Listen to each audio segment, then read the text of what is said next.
welcome to the November 2020 Move to Amend Live Report. I'm Caitlin Sposi-Belknap, Move to Amend's National Director and host of this show, coming to you live from Mesa, Arizona in the bathroom where the internet is the best, so that's why I'm here. So hopefully it doesn't fail me. The internet at this house where my parents and I are living while my mom is waiting for an operation is really bad.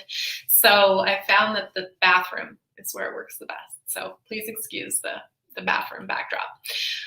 We need to get like a green screen so you wouldn't know.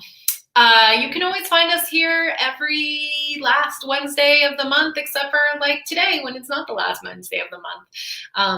Because of the harvest holiday, we moved it forward a week, and then something came up yesterday. So here we are on the third Thursday of the month. Move to Amend is the campaign to pass the We the People Amendment to the U.S. Constitution to make clear that corporations don't have constitutional rights and to get big money out of politics. Today, we have a bunch of news and updates, so stay put, don't go anywhere. But before we get started, please help us spread the word. Invite your friends to join by sharing and retweeting the link to this broadcast using the hashtag #MoveToAmend, and you can get a chance to win a free t-shirt at the end of the report. We'll pick somebody from Facebook and somebody from Twitter who's helped us spread the word. So give yourself a chance to do that by doing that right now. We always give out prizes, and like I said, this month we'll go with t-shirts. We'll pick one lucky winner from each platform. So please help us. All right, first up, corporate rule news.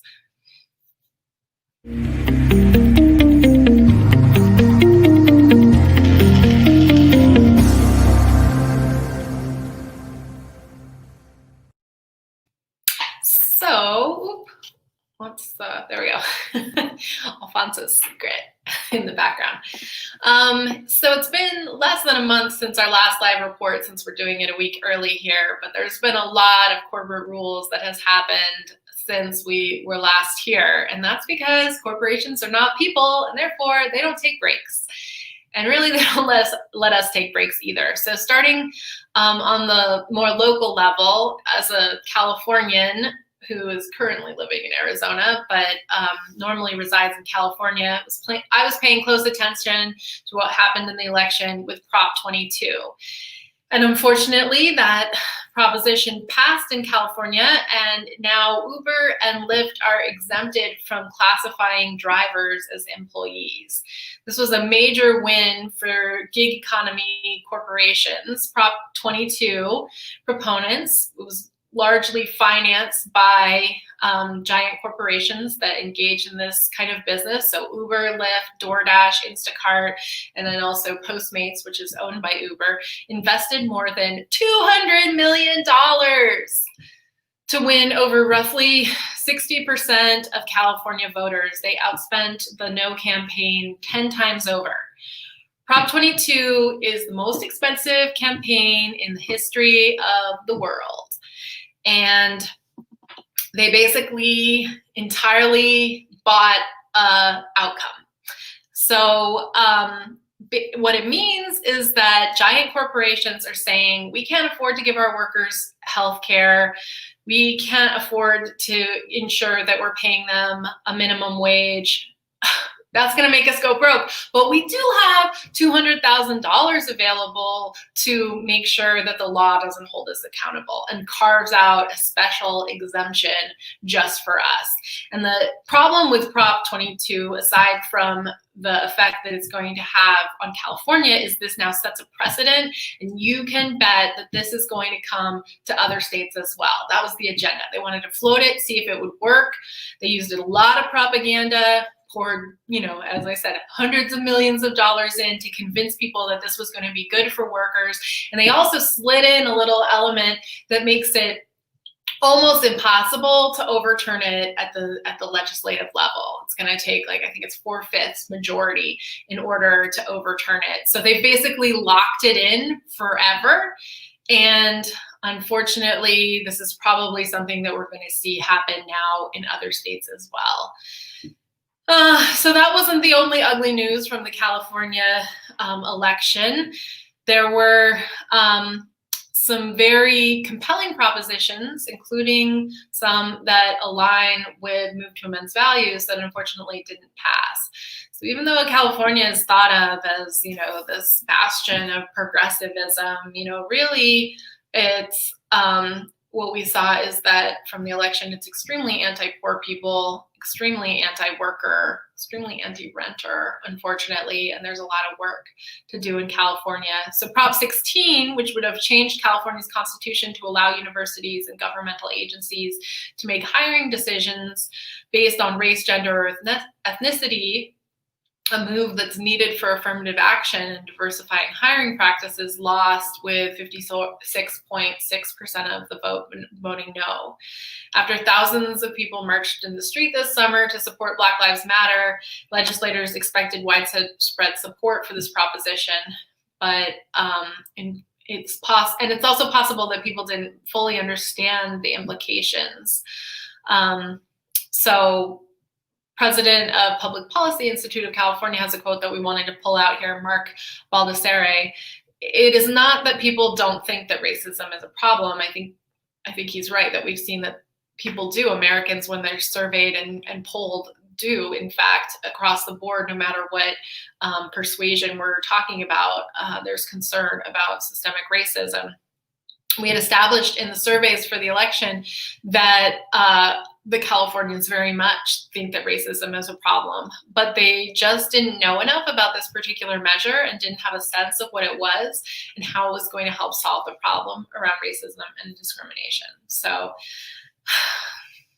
maybe an excuse, maybe also like WTF California. But now let's look at Prop 21, which will expand local governments. If it would have passed, it would have expanded local governments' authority to enact rent control on residential properties over 15 years old, allowing local limits on annual rent increases to differ from current statewide limits. This is so desperately needed in California. Rent is off the charts. This is not the only place in the country where that's true, but it, as a Sacramentoan, I belong to several Facebook groups of renters, actually, because I have a duplex, and so I am a landlord. I voted in favor of Prop 21 as a landlord, but, I have advertised the property next door before, so I'm part of all these groups, and it's just heartbreaking to see people saying that they're about to be homeless looking for housing, like in the dozens and dozens and dozens every single day. So Prop 21 would have allowed rent increases on rent-controlled properties of up to 15% over 3 years at the start of when people move in, above any increase allowed by local ordinances, because some places in California do already have rent control, although not a lot. And it exempts individuals who own no more than 2 homes from new rent control policies. So many people who voted against this are probably like small landlords like me, not even realizing that it wasn't going to harm their ability to, pay their mortgage or whatever. All of the initiative is in accordance with California law already. And it prohibits rent control from violating landlords' rights to fair financial return. And it was going to be solid. But unfortunately, it went down in California. And so we continue to have that problem and continue to not have, local government doesn't have the ability to really take steps to address it. And finally, I want to talk about Prop 15, which, if it had passed, would have raised property taxes on big businesses, raising billions of dollars for schools and local governments. So back in 1978, even those of you who don't live in California may be familiar with our famous Proposition 13, which was a huge permanent tax cut for landowners. It amended the state constitution to reset property taxes based on the purchase price of a home or business and capped how much the tax could increase each year after that. To strip businesses of this protection, to take this protection away from businesses, a majority of voters had to approve Prop 15, amending the Constitution again. And unfortunately, that didn't happen either. So, even though, Prop 13 should be eliminated, is my opinion, general for everyone, but businesses absolutely shouldn't have it wasn't really intended for that. It was intended for, middle income folks who own a home, but who were struggling to pay their property taxes as they kept on going up and up and up. So we do need some kind of protection there, but that really shouldn't have anything to do with businesses. But businesses have been able to sneak their way in there in the interpretation.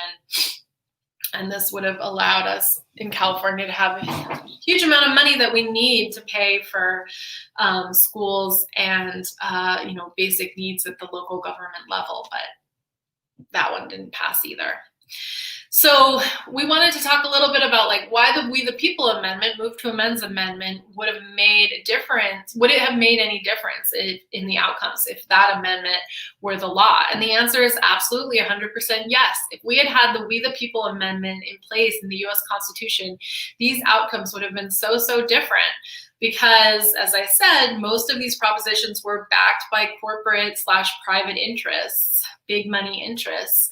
But with the We the People amendment in place, there would be no room for, potentially we could ban corporations from contributing money to ballot initiatives, as used to be the law before the Supreme Court ruled that money equals speech and that corporations are also entitled to First Amendment protections as persons under the law. So this is going to continue to happen. I mean, those of you, I don't know if any of you out there who are listening are Californians. Not every state has the initiative process, but those of us in California, since for the last 18 years that I've lived in the state, we've just seen more and more expensive elections. We've seen more and more examples of companies able to just outright buy changes to the law to pass legislation that they can't get passed through the legislature of people who actually understand what they're trying to do. So they just bypass the legislature and then dump money in, confuse the issue.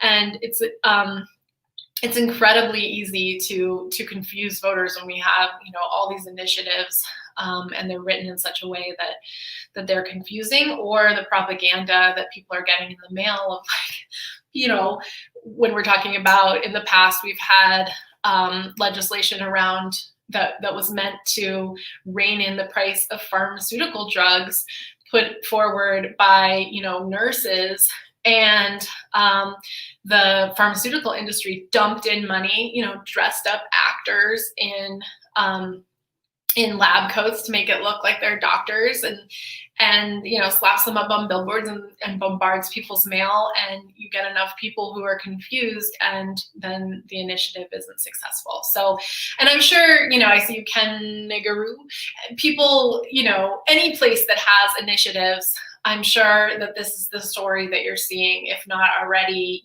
more and more recently. But it's definitely true in California, which is a big proposition state. And unfortunately, what the response has been on the part of people who are concerned about this is to say, well, maybe we need, to make the initiative process harder, or maybe we should eliminate the initiative process. And that is not the solution to this problem. The initiative process exists in states because of the democratic populist movement that fought for, little d democracy, people's rights, people's ability to influence their states.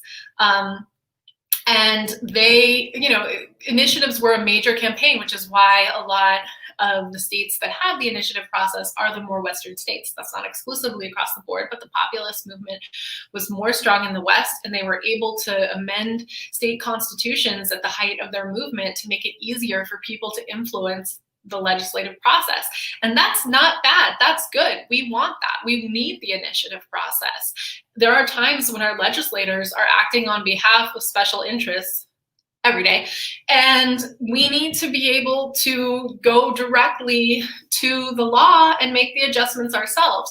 But if you have giant corporations able to sort of step into the process, and then through their sheer enormous money that they can spend, always with an agenda of a bottom line, not the public interest, because there is no corporation that gets involved in a ballot initiative process that isn't thinking about their bottom line. I mean, especially not when we're talking about literally financing it. You know, they're penciling it out and saying, we can change the law no matter how much we need to spend, that's going to be better for our profits. And so they make that as a financial investment, and then we're all subjected to it. So the systemic solution to this problem is not to eliminate the democratic initiative process, democratic with a small d. It is to eliminate corporate constitutional rights and get big money out of politics. And unfortunately, what the courts have ruled is because there is no direct ability how does I want to say this, because it's like a weird construing, but basically corruption is when, you know, one party offers another party money and then they get corrupted. But the court has refused to acknowledge that there's also corruption when one party is able to just buy an outcome of an election for their own bottom line.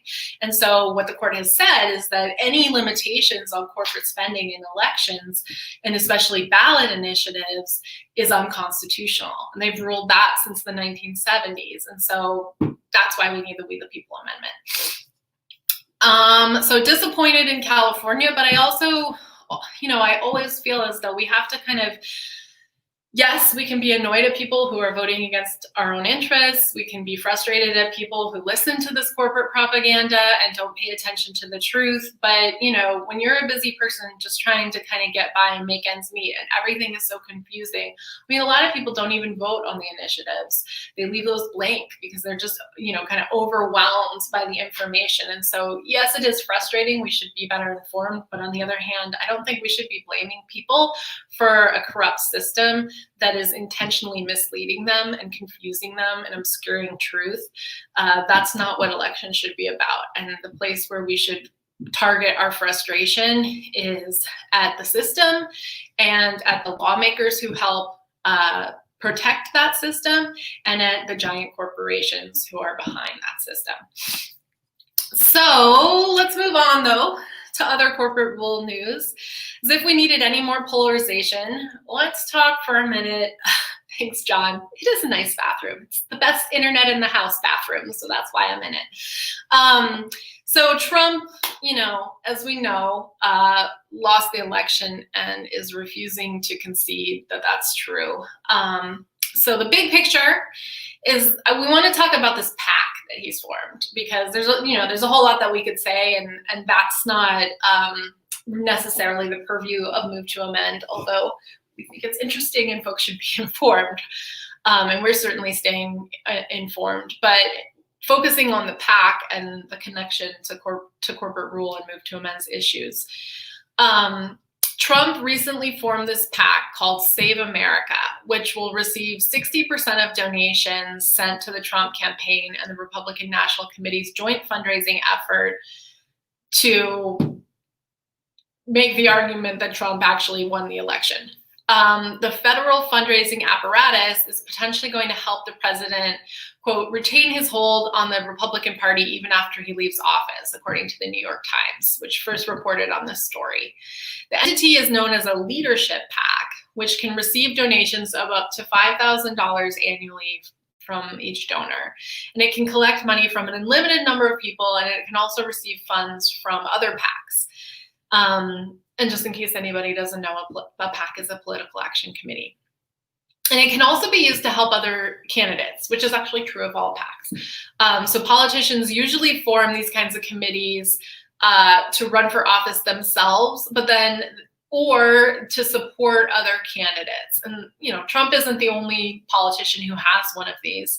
AOC, you know, is supporting and helping other candidates as well. This is a common thing that people do. But what it means is that Trump right now, on this like failed strategy of making the case that he's won the election, is fundraising in huge amounts and is going to have a huge amount of money to influence elections and candidates for office going forward, and to potentially be a huge power player in shaping the political process, presumably, is kind of what he's after there. And according to a Trump campaign spokesperson, Tim Murtaugh, Trump planned to establish this PAC whether he had won or lost the election, so that he can support candidates and issues he cares about, such as combating voter fraud. So for all the people who are hoping that Trump goes away whenever he is not in the White House, like, I don't think that's what's going to happen. So the other thing too that we want to talk about is that from our perspective, the election wasn't fair, but not for any of the reasons that Trump is claiming. In fact, his campaign and Republican campaigns are the ones who are, or Republicans in office are the ones who are largely behind the voter, making it harder for voters to access their vote. And as far as we're concerned, dude, people need to get over the bathroom. I'm in the bathroom because this is where the internet is good. We should Alfonso, we should put a little ticker at the bottom. I'm reporting from the bathroom so that I'm not constantly interrupted because I happen to be in a place for family reasons that has shit internet. So that's why I'm in a bathroom. Okay, so anyways, back to what I was talking about, which is conservative, white, racist efforts to rig the vote, which have been almost entirely focused on preventing people of color from voting. So for almost a century, this involved literacy tests and guessing the number of jelly beans in a jar and other low-tech, blatant bullshit strategies.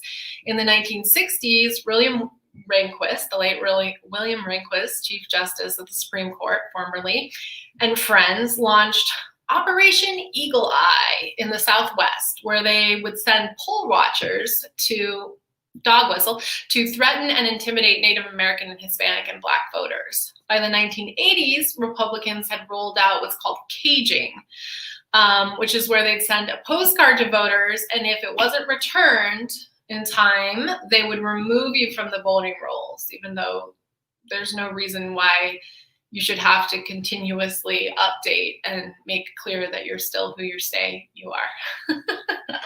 Thank you, Alfonso. Okay. So caging is where they would take you off if you didn't opt in and make clear, I'm still here and I still want to vote. And then in 2000, Jeb and George Bush, the governors of Texas and Florida, respectively, used the Texas felon list to purge mostly Black and Hispanic people from the Florida voting rolls, because we know that incarceration is extremely racist and lopsided. And so it was an easy way for them to target and eliminate huge numbers of voters. Jeb knocked 90,000 African Americans off the rolls just in time for George to help facilitate stealing of the 2000 election. Chris Kobach turned this into a system called interstate cross-check and took it nationwide over the last 15 years, comparing states' voter rolls in ways that would largely disenfranchise Asians, Blacks, and Hispanics. Finally, in 2020, Trump came up with a new scheme that benefited from the COVID virus, and the worse the virus got, the better his scheme worked. Letting the pandemic run wild while telling his supporters they should only vote in person, Trump and DeJoy managed over 600 multi-million-dollar high-speed mail sorting machines. They dismantled them from the post office, hitting swing states the hardest, so mailed ballots would return too late to count. Recent reporting suggests that if the courts had not intervened when and how they did, the mail would have been so slowed in several critical swing states that Trump would have been declared the winner. So one example of sometimes a judge can save your ass, but if that's true, then that definitely means you're far away from a functioning and robust and strong democracy. So now what the scam Republicans are promoting is to challenge the signatures on the outside of mail-in ballots from big cities, and this has helped them throw out literally millions of ballots just this month. So it doesn't look like it'll be enough to change the election, but if we care about people's right to vote and have their vote counted, then this is an absolute travesty. Trump's in legal peril, and so he's acting out. Just the other day, this week, Trump fired the head of the election cybersecurity, Christopher Krebs, basically for debunking Trump's favorite conspiracy theories. And also, Krebs' termination was done on Twitter instead of in real life. So all this goes back to one of the points that is not included in the Move to Amend's We the People Amendment, but is a piece of what we have been advocating for since we formed, which is that we need a constitutional right to vote in this country. We don't have one. We have a handful of amendments that have been passed in response to the fact that numerous segments of the population were originally not included in the legal interpretation of We the People. And so we're not allowed to exercise legal rights, and including voting. And so, you know, we have the 15th Amendment that says that you cannot deny anyone the right to the ability to vote based on past servitude or the color of your skin, except for if they are currently serving out some sort of prison sentence and or a previously incarcerated. And then we have, you know, the 19th Amendment, which women got the ability to, you know, make clear that states can't pass laws that discriminate on the basis of sex, and then also around age, at least if you're 18 or older. But that's not the same thing as a right to vote in the Constitution. The language could be much clearer, stronger, straightforward, and obvious to say, you know, we all have a right to vote and have our vote counted. And that would make it so that states wouldn't have this huge amount of latitude, which allows them to basically pursue policies that cut out portions of the population through unfair or targeted acts that are aimed at mostly people of color, and in particular Black people, from being able to exercise their vote. Continuing on the subject of the election, in Georgia, under the guise of rooting out election fraud, it looks like Lindsey Graham is suggesting that it should be committed.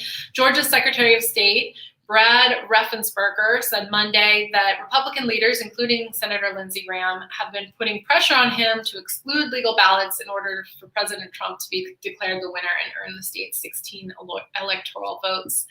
This started as a demand for an investigation and there has been a demand for an investigation in response to this, and people are calling for Senator Lindsey Graham of South Carolina to step down from his powerful position as chairman of the Senate Judiciary Committee, which wouldn't be a bad idea at all from her perspective. Though some Democrats also rushed to condemn his move and, you know, are going off. So we'll see what ends up happening there. So, since everything from the pandemic relief to education to foreign policy flows out of the democratic process, preventing these kinds of attacks on our electoral system should have been objective number one and going into the new Congress, that should be top of their list. I would say after pandemic relief, right? Because people are super desperate, and it's insane that our government hasn't done anything. Hey, Laura Bonham, good to see you. I'm in my bathroom. So we need to focus and target and make sure that addressing this election issue, I mean, every time this happens, Democrats wring their hands and but does anything get done? And again, from our perspective, not that this could happen tomorrow, but the systemic solution to this is a constitutional right to vote. So look for more on that from us. All right, let's see. Other corporate rule news. Let's talk about the Democratic Party. You'd think that I'm just going after Trump and all of his corruption, but no, I'm not. Let's talk about Biden. Yeah, just this week, Biden announced that he's appointing U.S. Representative Cedric Richmond from Louisiana to lead the White House Office of Public Engagement, where he is, quote, expected to serve as liaison with the business community and climate change activists. Let's talk about Richmond a little bit. During his 10 years in Congress, Richmond has received roughly $341,000 from donors in the oil and gas industry, the fifth highest total among House Democrats, according to previous reporting by Sledge. That includes corporate political action committee donations of $50,000 from Entergy. I've never said that out loud. an electrical and natural gas company utility, $40,000 from ExxonMobil, and $10,000 apiece from Chevron, Phillips 66, and Valero Energy. Richmond has raked in that money while representing a congressional district that is home to 7 of the 10 most air polluted census tracts in the whole country. Richmond has repeatedly broken with his party on major climate and environmental votes. During the climate crisis that was battered his home state of Louisiana, Richmond joined with Republicans to vote to increase fossil fuel exports. Sorry, I lost my place. I want to get these facts right. To increase fossil fuel, exports and promote pipeline development. He also voted against Democratic legislation to place pollution limits on fracking, and he voted for Republican legislation to limit the Obama administration's authority to more stringently regulate the practice. Overall, Richmond has received a lifetime rating of 76% from the League of Conservation Voters, and he scored 46% in 2018, one of the lowest ratings of any Democrat in Congress. What the hell is wrong with Joe Biden, right? I don't understand how flagrant, why so flagrant with this, like, okay, I only got here because of votes from progressives and young people who are clearly and, unequivocally interested in swift and fast and strong action to try to rein in the climate collapse. Americans across the board, when polled, doesn't matter what party we're talking about, we get all this idea that Republicans don't believe in climate change, but that's really actually more true of the leadership of the Republican Party than it is rank and file regular people.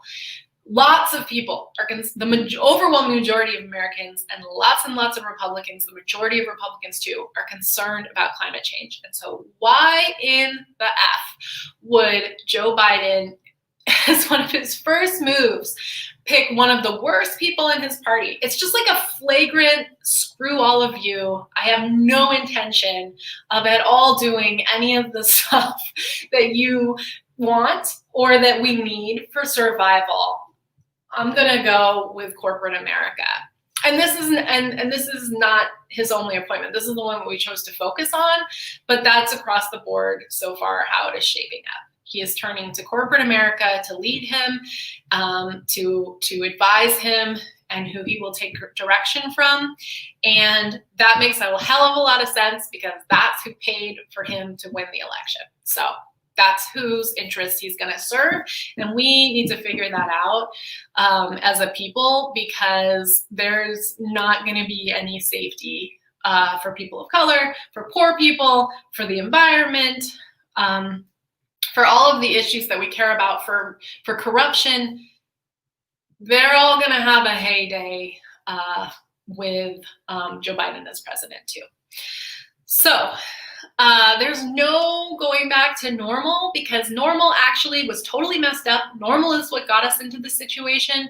And so now is the time for us to think big, think bold, and figure out how we are going to wrest these powers to the ground and put them in their proper place, because we are not going to survive as a country and ultimately as a species if we don't figure this out. And what's so important for us here in the United States, not that we're the center of the world, but we are the center of where this power base resides and comes from, and this mindset and ideology that they're of neoliberalism that they are taking to the rest of the world and destroying.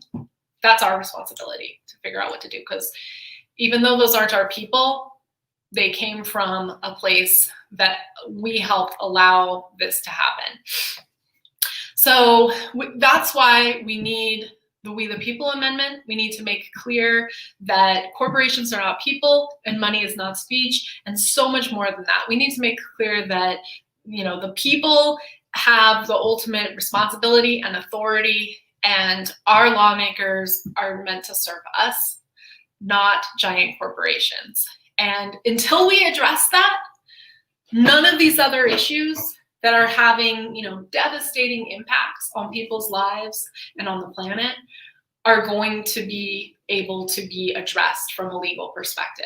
So, right now they have all of the legal authority they need to do everything that they're doing. And yes, there are instances of like outlying corruption that we talk about sometimes that's kind of like above and beyond. But on the whole, for the most part, what we're going to see with the shift from Trump to Biden is that now we're going to go back to lawful screwing everyone over and lawful effing up the planet. And it's not going to be much better. It's not going to be much slower. It will be more polite, but that's not going to do anything to actually save us. So we want to talk to you in the months ahead about a new project that we're exploring that we've already started to do some work on. We're going to be launching a new website probably before the end of the year toward a people's constitution, and looking at the fact that, not only do we need to protect ourselves from this concentration of corporate money and wealthy people's money, and we need to protect our democracy, and we need to protect our ability to govern ourselves from those forces, but it goes deeper than that. That we're a society that prioritizes under the law the rights of property over the rights of people's well-being. And we have exported that all over the world now. And we are a society that prioritizes making money and protecting people's ability to make money at the detriment of the environment, or the people who work for the companies, or the people who live in the communities where companies are operating. And that goes way back. That goes back to the very beginning. I would say that goes back to the fundamental idea that the founders of this country prioritize above all else, which is that they had a right to own other human beings, and that their property was more important than the liberty of everyone else. And those are the people who framed our original legal system, and we're still in that today, and we are not going to be able to get the world we need unless we actually get to the root of that, and we peel back. We stop believing in the American myth that this country is better than every other country, when in fact our Constitution is the oldest, the shortest, and the least effective at protecting people's rights of any, democracy that's out there. And we've got to figure out what to do about that, how to talk to people about that, how to talk to people about that in a way that they're willing to hear. But what we're going to be seeing we're already seeing and will continue to see more and more is that that myth of this country working so well is not people's experience with living here. And so helping connect the dots, helping explain to people, and helping people step into their power to address that is, has always been part of our work. But we think that it's a key time coming up. And as Thomas Jefferson said, he believed that a country's constitution should be rewritten every 19 years, which is every generation. And according to him, the earth belongs always to the living generation. So, I don't think that we ever need to look into founding fathers to justify our actions. But it is worth noting that, one of the most esteemed founding fathers intentionally made clear that you shouldn't have a constitution lasting for hundreds of years, because how could people who didn't even know that airplanes existed, or had no concept of climate change, or had no idea that every single person is a human being with the same rights, and that slavery is abhorrent, and that women are just as much equal people as men, et cetera, et cetera, et cetera. Why would they know anything about the world that we live in now? And why would we trust their framework for how society should be and how power should be distributed, when they clearly had an agenda that doesn't meet the values of any, well, maybe a tiny fraction, but the overwhelming majority of like 98% of Americans today. You're listening to the Move to Amend Monthly Live Report. I'm Caitlin Saposi-Belknap, Move to Amend's National Director. Move to Amend is the campaign to pass the We the People Amendment to the U.S. Constitution to make clear that corporations don't have constitutional rights and to get big money out of politics. Ask me your questions anytime. I will probably answer them at the end unless they're about the bathroom. And please remember that we will share a t-shirt. We will send a t-shirt to one person on Twitter and one person on Facebook who helps us spread the word by retweeting or sharing the link to this broadcast and using the hashtag #MoveToAmend so that we can find it. And to thank you for helping us spread the word and sharing this broadcast with your community. We would love to offer up a t-shirt. So stay tuned to the end when we will announce who wins. Next up is updates from the Move to Amend campaign.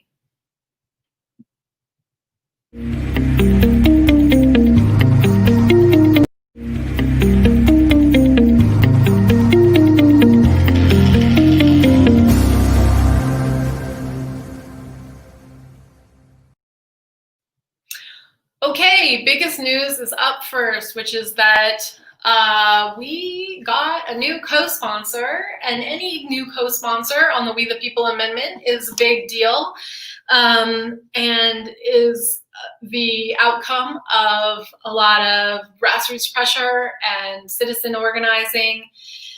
But in this case, it's big news because it's helped us. It made us reach our goal. So our goal for 2020 was 75 co-sponsors in the House of Representatives. And in years past, we've actually been able to, we have a goal every year to keep growing and moving forward per our strategic plan, which you can find on our website at movetoamend.org/plan. This year though, because everything went sideways for everywhere and everyone, we were afraid that we wouldn't even make our goal, which would be the first year that that's true since we put in place our strategic plan. But thank you to our awesome organizers with Santa Clara, California, Move to Amend. Jackie Spear, who was just reelected, has signed on as the 75th co-sponsor in the 116th Congress. We still want to get more. There is about a month left before Congress goes on recess, and so there's still time for you to have a meeting with your representative. In this case, they didn't even need to meet with a representative herself. They met with a staff person, and that's oftentimes what happens. So Alfonso's going to share a link to our page where you can find community lobby guidelines and tips, and let us know. We'd be happy to join you in that meeting. That's not something that we can normally do anywhere and everywhere, but that is one benefit of the fact that we now have to do everything virtually. We can actually have these meetings with congressional staffers and or the reps, and we don't necessarily have to be there in person to make it happen. And so, you can do this on your own. We have all the materials on our website to help you do that. And there's nothing more powerful than when constituents make these calls and set up these meetings. An example from the co-sponsor that we just got, she actually had been a co-sponsor in the 115th Congress and still hadn't signed back on yet. And so I'm the main one who does our lobbying in DC. So I personally had been to that office 4 times over the last 4 years. I live in California. I don't actually get to DC that often. But I had been there a number of times and also followed up with a whole bunch of phone calls and was just really getting nowhere at all. No response, nothing. But when constituents called and asked for a meeting, it finally happened, and it only took one meeting and she signed back on. So it just really goes to show, we at National will do the work to follow up on your local pushing, but they don't really care what somebody in California wants them to do. They want to know that their constituents want to see this, and then we can kind of, come at them from both angles. And so it's so important. I cannot appeal to you enough that if you think that this amendment is something that should happen, we need you to put your time into pressuring your representative to do it. And if that seems like a total long shot, then it may be, but starting the process of having those meetings, holding them to account, not letting them get away with it. And you would be surprised. We have a number of more conservative Congress members in the Democratic delegation who are signed on because of local pressure from their constituents. So you actually can do it. And if you can't ultimately get your representative, then what you're providing is grounds for a challenger to bolster their argument for why your representative should no longer serve your community. So, and then our pledge to amend strategy is kind of the next piece of that, where, it's like we're pressuring the people who are not just in Congress, but, at the local level as well, but in this case, signing on in Congress. And then if they don't follow through, then we go to the people who are running against them and we educate them and help them understand why this amendment is really important. We give everybody running for office an opportunity to take our pledge, and then to use that as leverage for the people who have refused to act on this issue that has the overwhelming support of like a huge majority of Americans. And to that point, we had 3 local ballot initiative successes in Wisconsin and Ohio this election, 3 landslide victories. So now we're up to 678 resolutions that have passed all over the country, calling for an amendment that will end corporate constitutional rights and money in speech. So congratulations and shout out to Painesville, Ohio, that passed our resolution by 78%, Land O'Lakes, Wisconsin, that passed the resolution by 84%, and Winnebago County, Wisconsin, that passed the resolution by 83%. And it's worth noting that all 3 of these jurisdictions are counties and cities or towns, counties and towns that went to Trump and every single other Republican on the ballot. So we're passing these initiatives with a 78%, 84%, 83% at the same time as these people are majority Republicans and conservatives. So what does that tell you about whether your representative, no matter who the heck they are, should get on board with this, because this is what the people of the United States want to see happen. And speaking of Pledge to Amend campaign, which I mentioned before, a big shout out to the 61 Pledge to Amend candidates that won their races in this election, 8 of which are going to Congress next year. And so that will be every year, or every new Congress, not every year, every 4 years, we need to reintroduce the amendment in Congress and get all of the co-sponsors back again, and then obviously work to grow more. So you can find out if your representative is a co-sponsor of the We the People Amendment by going to the link that Alfonso included on, looks like just Facebook. So you could also go to movetoamend.org/amendment, and there's a link there to the current list of co-sponsors, where you can see if your representative is on or not.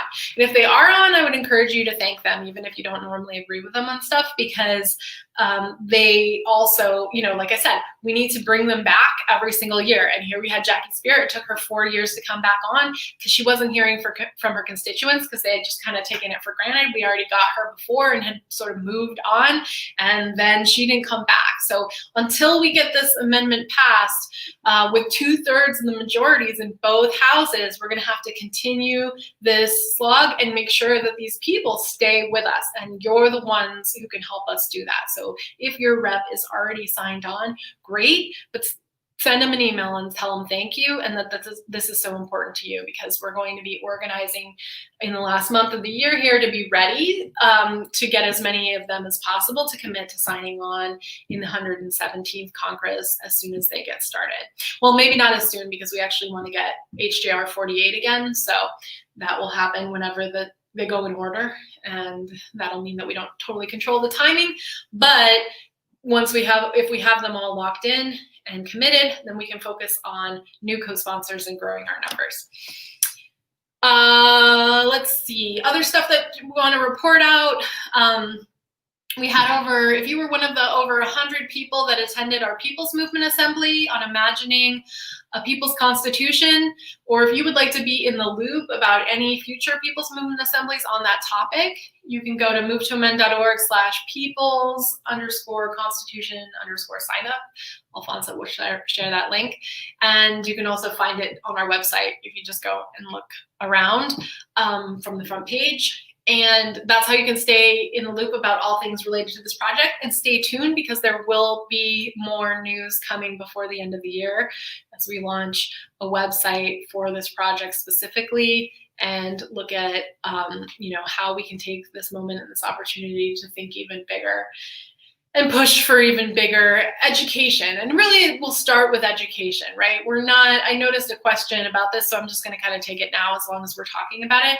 We're not in a position to successfully win, like, say, a constitutional convention at this time and ensure that it goes the right way. No, we're not. And so that's not what the strategy is. The strategy is to build a movement that is demanding that ultimately, to help social justice activists and environmental activists and climate change activists and poor people activists and housing activists and to understand and see that the ultimate demands of our fights, we can work for incremental in between time stuff, but we need to also be demanding that the rights of what we're trying to fight for are codified in our Constitution. So this isn't a fight over and over again. So it isn't something that's up to the courts to decide if people's rights are going to be expanded, but is something that is laid out and is clear, and that we are a country that is rooted in human rights above property rights. And so if that were what we were all talking about, we would be on our way towards building the public demand and desire and willingness to move forward. And incidentally, we would also then not be seeding the whole conversation about changing the Constitution to the extreme right wing, which is what we are doing right now by allowing the idea for a balanced budget constitutional convention to be the only way that anybody is talking about changing our Constitution in a fundamental way. I refuse to let that be the full scope of how we talk about how we need a freaking refresh on our Constitution, right? And so right now we are just leaving a ton of power on the table by not making clear that we have a long-term vision, not just a short-term vision, and that we want the whole thing, not just tiny little scraps. And so, yeah, I wouldn't want there to be a constitutional convention where, the majority of the people who are serving in state legislatures in this world today, as it stands, are the ones who decide on new language. But nobody's proposing that. That is not our agenda. Our agenda is to begin to talk and to begin to vision and to begin to set forth a strategic plan for how we will move forward towards a people's constitution, because ultimately, if we don't, we think that this whole idea of, the United States being a functioning democracy is lost. And incidentally, at this point, because we have so much influence over the rest of the world, if we lose here, if we don't get people's control of our government finally for once and for all in this country, then it will have huge detrimental life-threatening implications for the whole rest of the world. If we continue to instead be the imperialist force, the neoliberalist force that is bringing our corporate rule that we created here and have allowed to completely run rampant here to the rest of the world. So that's why we want to begin this conversation and not shy away from it, not be scared of the implications, but to say, look,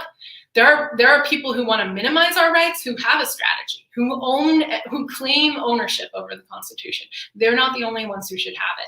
We should have ownership of what the Constitution is. And incidentally, it's crazy and ridiculous that we claim ownership of this Constitution that we didn't write, wasn't written in our interests. And the only parts of it that we like are the amendments, which is not the fundamental Constitution. And those amendments could stand to be many more of them. And if we're talking about that, then why aren't we just talking about rewriting it from the bottom up, from principles of human rights and protecting each other and meeting, our basic needs versus property. Thank you, Paul, for contacting your rep and thanking them, whoever they are. That's awesome and so important. And they don't get those things very often, so they do stand out. And thank you, Laura, for being here and all the work you've done with Move to Amend, and for the shout out. Yeah, we are in this year where it was very hard to try to continue on with, systemic work while everybody was focused on the election and then struggling with the pandemic. It's been a little bit rough for organizations like Move to Amend. And frankly, that goes back to, when Trump first became president and the 2016 election, and everybody just being so focused on that. And, here we are, we've come through it. As I talked about earlier, Biden isn't going to save us in any of these departments, and neither is anyone in Congress from, a leadership perspective. So we have to provide that leadership. Let's see, other stuff we wanted to update you about. We had a really good movie night in October, and so we're going to do it again, something kind of fun, not showing documentaries, at least not for now. So it's looking like probably December 18th. We're not 100% sure on that date. We are going to show the film Trading Places and have a discussion about it. So if you want to be part of that, then keep your eyes out for a blast from us announcing that as soon as we get the date nailed down, and make sure we've got our crew who will run that. Also, reminder, every Friday, Making Sense with Move to Amend will be on tomorrow. We go live to interact with you all, answer your questions, share an opportunity for you to share your thoughts, but then we also have two folks either from our team or one person from our team. So that's our board and our staff, joined by one of our friends or colleagues or one of our volunteers to just make sense of the week that just happened. It's part of a project that we launched during the pandemic, and we want to keep it going. Well, pandemic isn't gone anywhere, but we think it's an important way to just stay closer to you all and connect, every week, not just once a month like we do here. So feel free to make suggestions. We always take those into consideration. And this Friday, we'll be joined by Shelly for sure, and I think Millie as well, who are two folks from our staff team. You're listening to Move to Amend's monthly live report. I'm Caitlin Savosi-Belknap, Move to Amend's National Director. Move to Amend is the campaign to pass the We the People Amendment to the U.S. Constitution to make clear that corporations don't have constitutional rights and to get big money out of politics. And you can ask me your questions any point during this broadcast. Don't forget that we'll give a t-shirt away to two people, one on Twitter and one on Facebook, who help us spread the word by retweeting and sharing the link using the hashtag Move to Amend and inviting your friends to join you here. Next up is our dispatch from the Grassroots.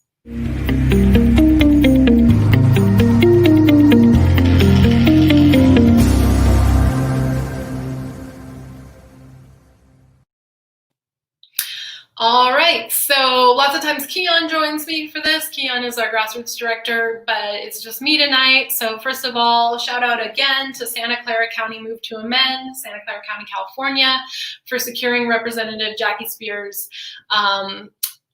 endorsement and co-sponsorship and helping us meet our goal. In particular, thank you, Delani, John, and Rob, Georgia, and everyone who's been part of that success. You all are badasses. And talking about badasses, also want to shout out Minnesota Move to Amend, because they did an amazing job this election collecting Pledge to Amend signers.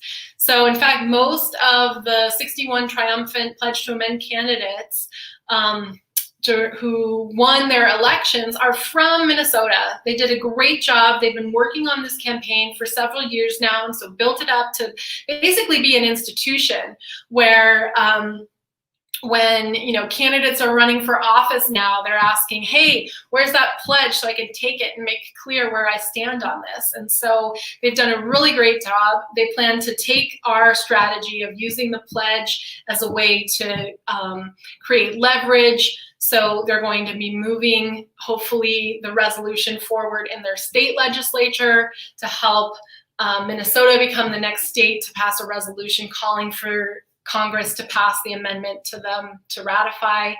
And, their members of Congress as well took the pledge too. So they set a great model and example for all of us, and we're really doing the Pledge to Amend campaign exactly the way that it's meant to be done. And so we will find opportunities for them to share their success and what has worked. And we just want to thank them and acknowledge them for their awesome work. Also, shout out to folks in Ohio Move to Amend for staying active through the course of this election cycle. They have been having events that they've been holding regularly, trying to take advantage of this online education that we can do now. In Paynesville, Ohio, our folks were successful in passing issue 1, the local ballot initiative that was passed there, as I talked about earlier. And then also our Toledo Move to Amend did a great job. They passed a resolution through the ballot initiative process some years ago, and have circled back and trying to keep their council, keeping this issue alive. The council just voted on a statement that says the City of Toledo supports the efforts across the country in the Move to Amend campaign to call for an amendment to the Constitution to abolish corporate personhood and the doctrine of money as speech. Toledo is the 4th largest city in Ohio and the 2nd largest city after Cleveland to pass Move to Amend's legislation supporting the We the People Amendment. Toledo is one of 10 municipalities that passed our resolution as an ordinance, meaning that it's actually binding law, and they've created an annual Democracy Day where the city hosts a town hall for members of the public to come together to discuss issues of democracy and the impacts of corporate rule on their community. And so they've reiterated their support coming out of their last Democracy Day that they had this year, which they had to do virtually, and it was a little bit hectic and hard, and I think their city council sort of struggled with it, but it's good to see that our Toledo folks doing a good job of continuing the relationship with their city council, because the reality also, in terms of understanding our larger strategy is, part of the reason why we target local communities, one, that's the best way to reach people. That's the place where we have the least corruption, although increasingly that's, not necessarily true, but the least corruption in terms of corporations being able to dominate local community elections and discourse. And so it's a way for us to reach people directly. And that's why our preferred strategy for these resolutions is ballot initiatives, so that we're collecting signatures, talking to voters, and then they're the ones who are saying that they want their Congress members to pass this amendment. But on top of that, also targeting local elected officials, because these are the people who are most likely to run for state office or Congress. This is a long-term effort. This is a marathon, not a sprint. And so one of the things about Move to Amend that I think was really great and I'm proud of, and that I hope others understand, is that, we're not just kind of like acting every year. We have a plan and a clear idea for how we're going to get there, and knowing that our amendment is going to take a while. And so the people who are in Congress right now, while we're working on them, they're not the people who are in Congress when this passes. It can't pass right now, right? So we need new people in Congress in order to make that possible. And part of how we do that is we get to people who are showing, interest in being elected officials for whatever reasons, but an aptitude towards it, and getting to them locally and early while they're, younger in their careers, and helping them understand this issue, making them turn into champions. And so that as they move forward in their careers, they're continuing to support Move to Amend along the way. And then they will be the ones who will decide if Congress and getting our amendment passed through Congress is ultimately the way that it happens. So that's it on campaign updates, but I'm here to answer any questions that you might have. And don't forget to stay tuned till the end to see if you're one of our t-shirt winners. Did see a question earlier asking how much I get paid. So just so we're clear, at this moment, I'm not getting paid by Move to Amend. Move to Amend had to lay off a number of our folks due to budget cuts, and unfortunately we weren't able to qualify for pandemic relief because we're not a 501c3 organization, we're a 501c4, and 501c4s weren't included. So we elected to furlough our staff, hopefully temporarily, and we've been able to bring a few folks back. I am not one of them yet. And I also have committed to taking a pay cut to help make sure that everybody can come back. But my salary is about $43,000 a year when we have a normal year. So I challenge anyone to find the national director of a national organization that makes that little money. But I'm not doing this for the money. And Move to Amend wouldn't be possible with a tiny staff. I mean, we do have a tiny staff. We have 8 folks. But if we paid me what a normal executive director would get paid, say $60,000 or up to 100, check out some DC groups and how much their executive directors make, then we would have a tiny staff, and we wouldn't be able to get the work done. It'd be a huge bottleneck, and so our priority isn't that. So I have another job that helps make ends meet, and I am fine with that. I mean, obviously, if we're able to fundraise enough to address that in the long run, great. But Move to Amend is a radical systemic organization, and the system doesn't really come up with millions of dollars to help groups like us try to change the system. So we are able to make it look like we're a lot bigger than that because we have professional, kick-ass people. But the reality is that we are a grassroots operation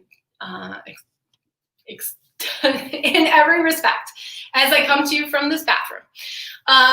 So that was the only question that I saw. Oh, here we go. Tim asks, is Move to Amend collaborating with the Movement for a People's Party? Not officially at this time. Move to Amend is nonpartisan, so Movement for a People's Party is actually not a political party legally yet. I personally am on the advisory council for Movement for People's Party, so speaking for myself, I support the mission of the People's Party and have always been an advocate of independent politics. And I think we are at a key moment in history in this country where there's an opportunity and an overwhelming need for a new party because the ruling elite have 2 and working everyday people have none. And so that creates an opening, I think. And so I support and I'm excited and I'm helping with what Movement for a People's Party is trying to do. But having said all that, that is not Move to Amend's official position. Move to Amend has had support from Democratic Party locals and states. Move to Amend has had support from some local Republican parties, and Move to Amend also has the support of the Green Party, and then Movement for a People's Party actually has our amendment in their platform as well. Tim also is asking, I wonder if the Lincoln Project would be open to Move to Amend. My understanding of the Lincoln Project is that those are not people who have any interest in reining in corporate rule. They have interest in reining in a person who is operating at the head of the Republican Party's bullhorn, who isn't really playing by the rules and is acting, out and being Trump, right? But that doesn't really carry any other element of opportunity for aligning with the imperialists who are, helped Bush and Cheney, which was the beginning of, that was the heyday of corruption and corporate power run rampant until we got to Trump. But so, now that we've gotten worse, going like one tiny little step back is not something that I think would bring us a lot of success. So I think that I also think it's really dangerous how much money the Lincoln Project was given, and who knows what they're going to do with it and whose interests that those resources are going to actually help. But I do think that there is opportunity for, as we've seen in several different examples during this broadcast, of we have support from Republicans at the grassroots level. Rank and file Republicans actually are with us on this issue. So people who are interested in working with Republicans should start there, not in institutions of the Republican Party, because that's just as ineffective as working with the institutions that are in charge of the Democratic Party. Anybody else have any questions for me? We've gone over a little bit longer, but you guys have been great, and thanks for staying with it. And there's lots of good conversation that I'm seeing in the chats. Have House and Senate sponsors been identified for the new Congress? Well, so our expectation, have a meeting next month, beginning of the meeting, or at the beginning of December, is that Representative Jayapal will co-sponsor our amendment again. I have no reason to think that isn't what will happen. But we're going to talk about the details, and haven't had a chance to do that for a bit with everything else going on this year. And so she will be the lead again. And then the work that we need to do is get everybody who was reelected, who's already a co-sponsor, to commit to coming back on. They have a process at the beginning, kind of just before a bill or an amendment is introduced, where, from the lead office, they get contacts, but we're going to also do organizing to make sure that that's happening kind of from both ends, to say, do you want to sign back on? Sometimes if there's the biggest reason why people do not sign back on is because it sort of falls through the cracks and they don't get in by the deadline, or there's a new staff person who's in charge of that docket and or area, and they want to read everything themselves and approve it all themselves again. So we have run into that. Now this is the fourth or fifth time that the amendment's been introduced in Congress. So we've done this a few times now. So normally it would be, a good bit of time that I would be spending in DC in January to try to, secure everybody. Since we're not going to be doing that way, we'll have to figure out how to do it. And that's another reason why it's going to be really important for those of you who are constituents of reps who are already signed on, to help us make sure that they know that this is still really important to their voters. Are you in touch with the Progressive Caucus in the House to get real progressive legislation moving forward, like the Green New Deal? Well, so our lead sponsor for the We the People amendment is Pramila Jayapal, who's the chair of the Progressive Caucus. So we work with her in a number of ways, including that she's the champion of our amendment.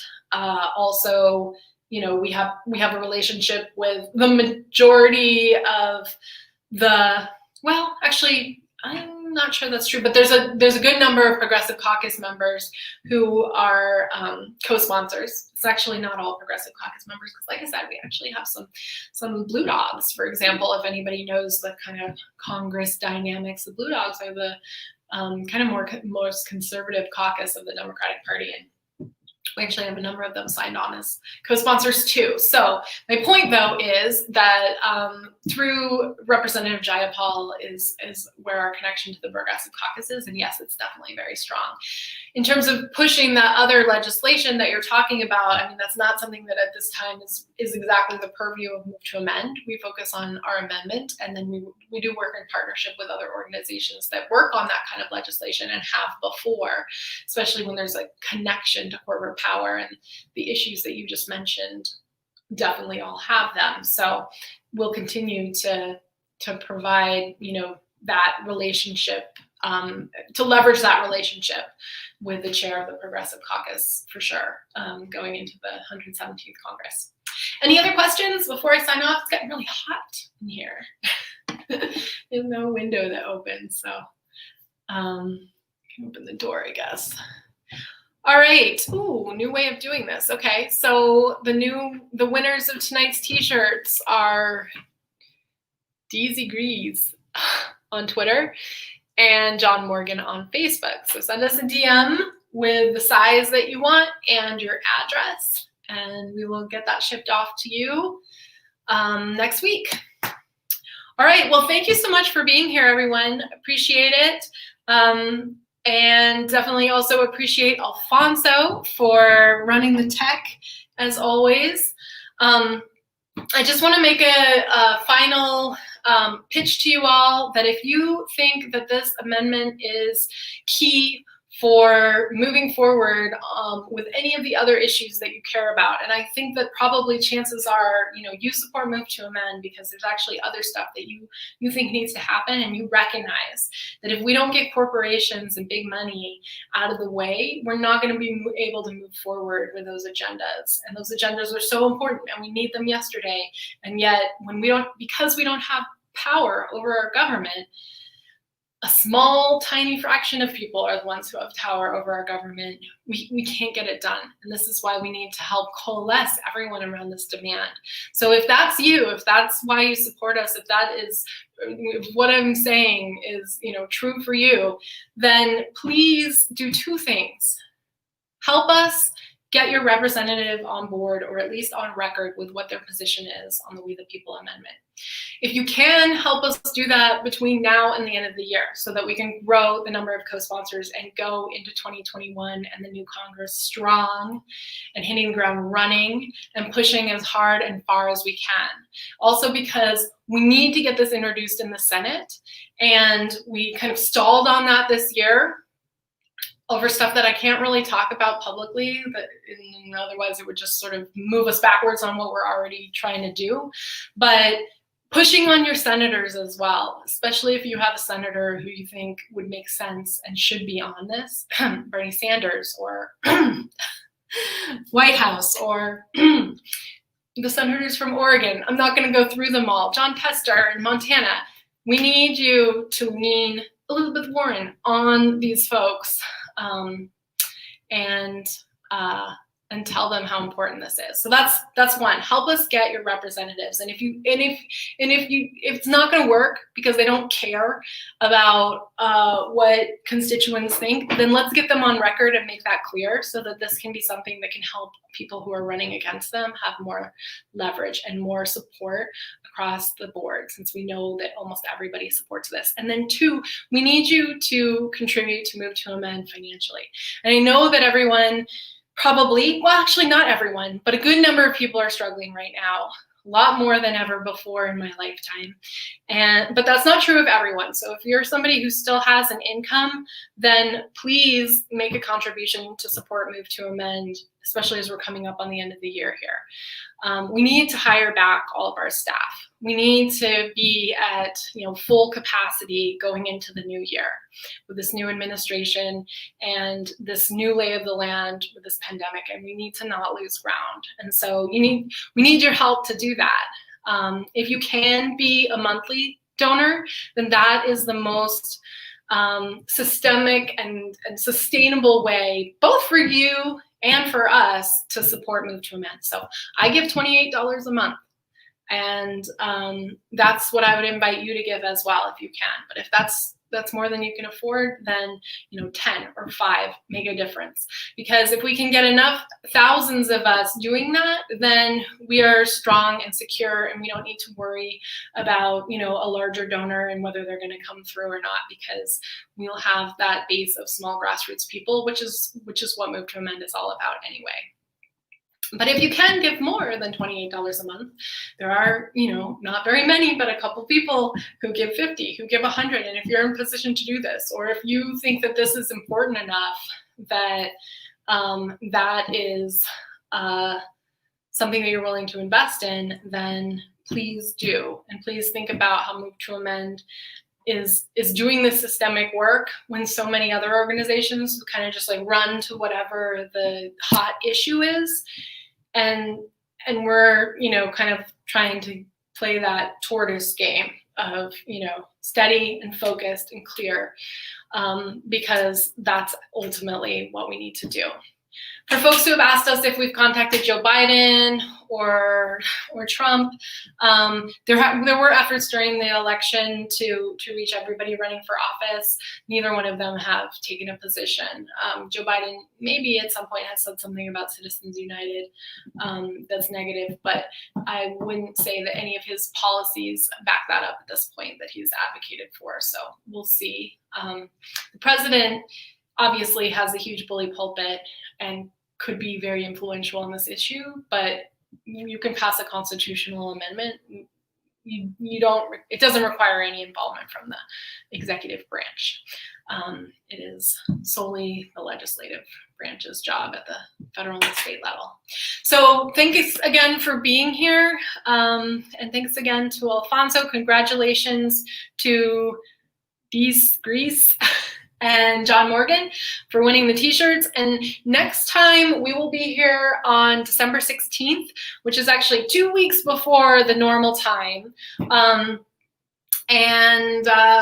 Just because of the holidays and the timing of things, that's when we're going to do it.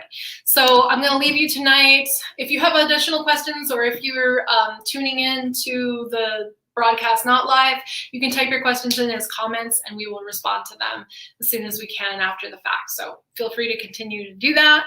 I'm going to leave you with our Hell Yeah moment. Congratulations to Michigan. They made a decision last week through their legislature, and Governor Whitmer signed into law revocation and termination of the 67-year-old easement across the Straits of Mackinac granted to Enbridge Corporation for the Line 5 petroleum product pipeline that was more pipelines. And this is a historical moment, and so we want to share with you a video with a little bit more details about that, and congratulations to the people and natural world of Michigan for that victory. Have a great night, everybody. Stay safe.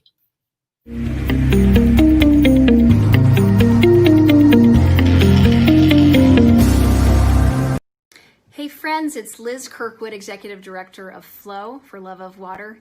I am absolutely thrilled to announce today's extraordinary news by Governor Whitmer and DNR Director to shut down Line 5. It is an amazing victory for the Great Lakes, the citizens and tribes of this state, and for the public trust doctrine, which forms the backbone of all of FLOW's work. We have dreamed of this moment for 7 years. As public trustees of our waters, the state of Michigan must affirmatively uphold and protect the paramount interests of these waters and uses over the profit and private interests of corporations like Enbridge. It's a historic day of extraordinary leadership from Governor Whitmer and her administration. Thank you, Governor Whitmer. It would not have been possible without the years of dedicated purpose and action by environmental groups, Indian tribes, businesses, faith communities, and individuals like you. Thank you. It's because of people of broad, diverse backgrounds. They have come together and worked tirelessly towards this common purpose. And together, we continue to protect the Great Lakes, our drinking water, our fishing rights, our economy, our way of life from the most dangerous pipeline in America. Thank you. Corporations are not people too. Money is not speech. Man, in fact, it's the root of all right now. We have the right to be free. Corporations are not people too. Money is not speech. Man, in fact, it's the root of all right now. Never defend your democracy. Have you recently read the Constitution? There seems to be some type of confusion. I thought it said the people were the institution and not the corporations that simply want to use them. The truth is currently a fusion of corporate loot and our government that is outright abusive. People need change. The state, it refuses. They're saying we're mistaken. Well, show us where the proof is. They control the media, movies, and the music, and determine where supplies of the water and food live. We need a strategy. Here is a solution.